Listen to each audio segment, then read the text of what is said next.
Assalamualaikum warahmatullahi wabarakatuh. Perkenalkan, nama saya Muhammad Alfian dari kelas 3C, penyuluhan peternakan dan kesejahteraan hewan. Baik, di sini saya akan menjelaskan gangguan reproduksi pada ternak sapi betina. Penyakit reproduksi adalah penyakit yang terjadi pada organ reproduksi. Berikut ini saya akan sedikit menjelaskan gangguan reproduksi pada sapi betina. Baik, selanjutnya apa saja yang perlu kita jelaskan di dalamnya, yaitu penyebab, gejala, serta tanda-tanda dan penanganannya. Kelainan gangguan reproduksi. Yang pertama itu hipofungsi ovarium. Hipofungsi ovarium atau ovarium yang kurang aktif adalah suatu keadaan di mana ovariumnya tidak terjadi sehingga daya kerjanya menurun dari terjadi pertumbuhan follikel dan korpus luteum serta dengan permukaan yang licin sehingga daya kerja menurun dari normal. Hal ini dialami oleh sapi darah, sapi dewasa serta partus atau setelah diinseminasi. Tetapi tidak terjadi konsepsi akibat tidak muncul birahi. Konsepsi akibat tidak muncul birahi karena folikel tidak berkembang. Setelah gagalnya kelenjar hipofisa anterior mengekspresikan folikel stimulating hormon atau biasa disebut FSH dalam jumlah yang cukup untuk pertumbuhan dan pembentukan folikel di ovarium. Penyebab hipofungsi ovarium pada sapi Prodeoostrum disebabkan oleh kekurangan dan ketidakseimbangan hormon sehingga terjadi anestrus atau birahi tenang. Gejala yang biasa kita temui adalah yang lebih menonjol pada sapi yang menderita hipofungsi ovarium adalah tidak adanya gejala birahi sehingga rendah kesadaran akan nutrisi ternak serta lamanya masa laktasi dan pemeliharaan pedes. Penanganan yang biasa kita temui adalah penanggulangan hipofungsi ovarium berupa pemijatan pada ovarium dapat digunakan berbagai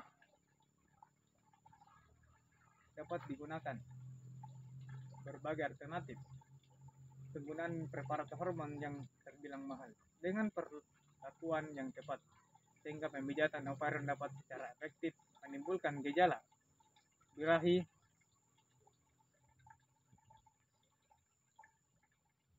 yang dapat birahi antara 10 sampai dengan 14 hari. Secara perlakuan karena dapat memperbaiki keseimbangan hormon,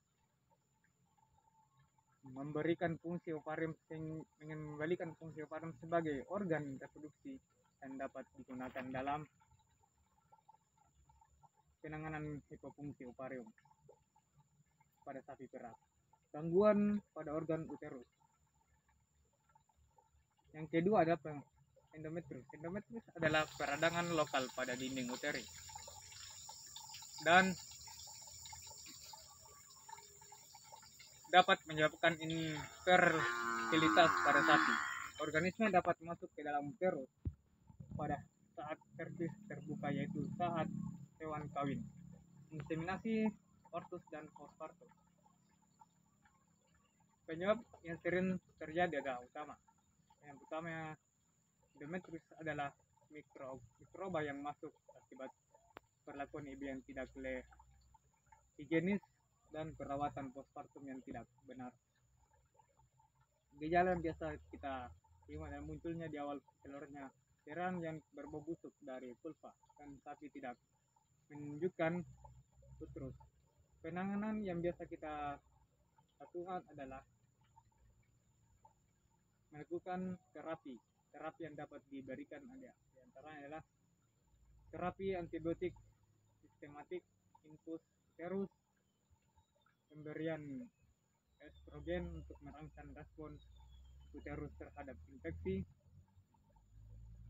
prostaglandin untuk merangsang estrus sehingga uterus akan dibersihkan secara natural. Gangguan pada organ serviks pyometra. Pyometra artinya nana dan metra artinya uterus. Pyometra merupakan penyakit di mana terjadi penimbunan nanah pada uterus akibat terjadinya endometriosis. Penyebab terjadinya pyometra, mekanisme terjadinya pyometra dapat terjadi akibat gangguan hormon dan disertai infeksi bakteri pada daerah kelamin betina. Gejala yang bisa kita temui adalah tidak munculnya birahi dalam waktu yang dekat atau waktu lama. Sirkus birahi hilang karena adanya CL persisten. Cairan nanah mengisi penuh uterus dapat ditemukan dengan palpasi rekta. Adanya leleran yang biasa dilihat pada sekitar ekor vulva.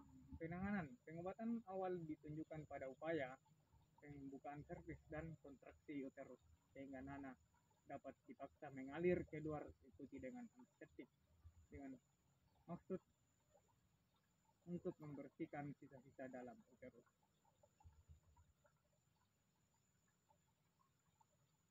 Cara pengobatan lain